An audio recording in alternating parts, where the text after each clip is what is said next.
मध्य प्रदेश का खंडवा शहर जो एक बड़े जिले के रूप में अपनी पहचान रखता है।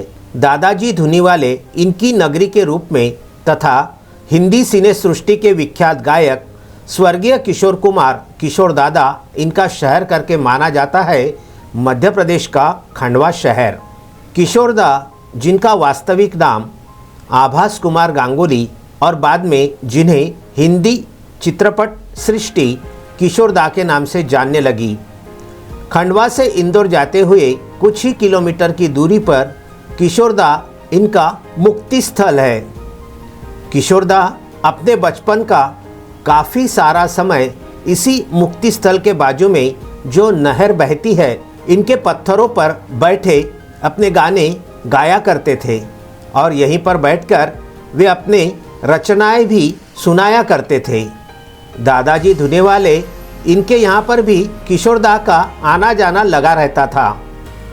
एक समय की बात है, कहा जाता है दादाजी धुनीवाले द्वारा एक लड्डू प्रसाद के रूप में किशोर दा के हाथ में दिया गया, जिसे खाने के बाद किशोर दा के आवाज़ की एक अलग ही पहचान बनना शुरू हो चुका था। बाद में किशोर दा ने कभी पलटकर पीछे नहीं देखा।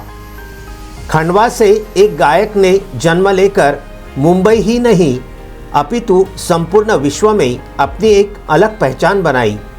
किशोर दा ने हिंदी चित्रपटों के लिए कई सारे हिंदी गीत बनाए और गवाए भी। जब किशोर दा का देहांत हुआ तो उनके पार्थिव को खंडवा नगर पालिका निगम द्वारा खंडवा लाया गया। हिंदू संस्कृति के मुताबिक उनका दाह संस्कार किया गया। उनकी अस्थियों को ओमकारेश्वर स्थित नर्मदा जी में विलीन किया गया तथा कुछ अस्थियां संभाल कर रखी गई, जिन्हें उनकी याद में खंडवा नगर पालिका निगम द्वारा स्थापित किया गया और उनका स्मारक खंडवा में बनाया गया।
खंडवा नगर पालिका निगम द्वारा जब स्मारक बनाया गया तभी से राकेश, जो कि रहने वाले एक देहात से है, तब से स्मारक की रखरखाव की जिम्मेदारी लेते हैं। राकेश कनार किशोर दा के एक चाहते हैं जो स्मारक की सारी जिम्मेदारी उठाते हैं।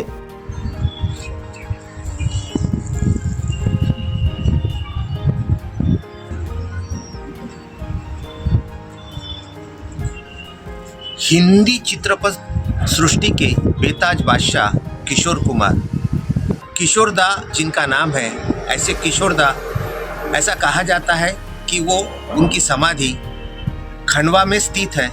आइए देखते हैं कि यहाँ पर उनकी समाधि कैसे है, क्या है और यहाँ की जानकारी कैसी है।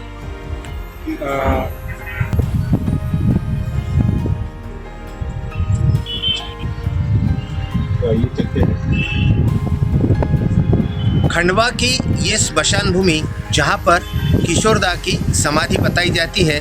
देखते हैं किशोरदा की समाधि पर हम पहुँच चुके हैं। यहाँ के जो केयर टेकर है इनसे हम बात करते हैं। आपका शुभ नाम?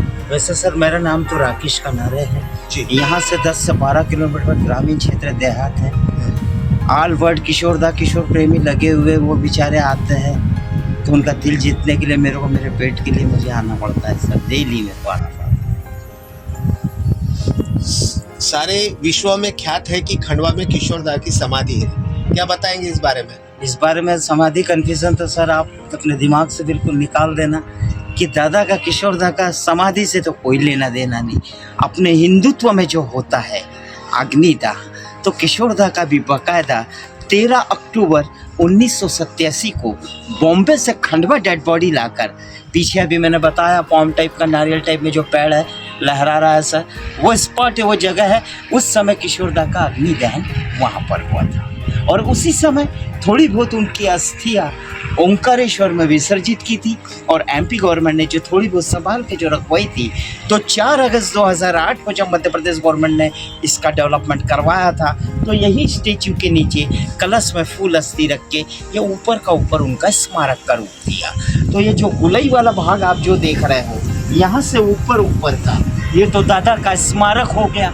जस्ट नीचे वाला फाउंडेशन जितना भी बना हुआ है, इसके जस्ट नीचे उनका 100 सीटर का मिनी थिएटर सिनेमा हॉल है। तो हर साल दादा का 4 अगस्त जिस दिन बर्थ रहता है, उस दिन सुबह से शाम तक उन्हीं से संबंधित इसके नीचे उन्हीं की मूवी बताई जाती है। ओनली एक दिन बर्थ के दिन। अब दी स्पेशली गॉड गिफ्टेड किशोरदा, इनके जो गुरु थे धुनी वाले दादाजी, तो वो धुनी वाले दादाजी भी अपने एमपी के ही थे।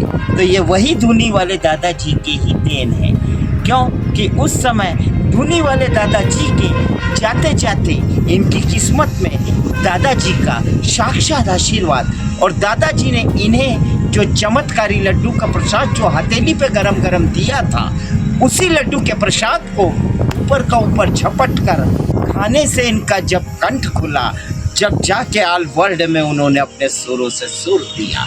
तो धुनी वाले दादाजी और किशोर कुमार जी, इन्हीं दोनों लोगों पे साक्षात 10-10, 12-12 मिनट पर लोकल खंडवा पर इनके जो इतिहास है, जन्म से लेके मृत्यु तक, ये दोनों के इतिहास गढ़ने वाला एमपी खंडवा से मैं खुद स्वयं राकेश कनारे हूँ। तो यह है हमारे साथ में किशोर कनारे जी, जो यहाँ के राकेश कनारे जी, जो यहाँ के सच्चे सेवक हैं, किशोरदा के प्रेमी हैं और बाजू के 10 किलोमीटर दूरी पर रहने वाले देहात में इनका निवास है। यहाँ पर ये सिर्फ सेवा करते हैं और किशोरदा के प्रेमी के रूप में वो यहाँ की स्वच्छता वगैरह रखते हैं। इसके नीचे एक थिएटर बना हुआ है, जो सिर्फ किशोरदा का जो जन्म दिवस है 4 अगस्त को ही इस थिएटर में किशोरदा की सुबह से लेकर शाम तक सारी फिल्में दिखाई जाती है। वर्ष में सिर्फ एक बार। सबसे पहले इन्होंने जो बताया कि किशोरदा की समाधि, यानी सत्य के पीछे असत्य के पीछे सत्य, सत्य के पीछे असत्य जो रहता है, जो बोली भाषा में अवगत करवाते हैं, किशोरदा की समाधि यहाँ पर नहीं है। किशोरदा का देहांत यहाँ मुंबई में हुआ था। उनकी जो बॉडी है वो यहाँ पर लाई गई थी, उसके बाद में उनका अग्निदाह किया गया था, संस्कार किया गया था, और उसमें से कुछ अस्थियाँ यहाँ पर स्मारक के रूप में किशोरदा की याद में रखी हुई है। इसलिए किशोरदा का ये समाधि नहीं है, किशोरदा का ये स्मारक है। ये थी सारी सच्चाई। विदर्भ न्यूज़ की टीम जो खंडवा पहुंची और किशोरदा के स्मारक स्थल की भेंट की, तब पता चला कि किशोरदा के खंडवा में समाधि स्थल नहीं है, उनका स्मारक खंडवा में स्थित है। यह है असत्य के पीछे का सत्य, जो विदर्भ न्यूज़ द्वारा जनता के हित में प्रकाश में लाया गया। Vidarbha news bureau, Amravati.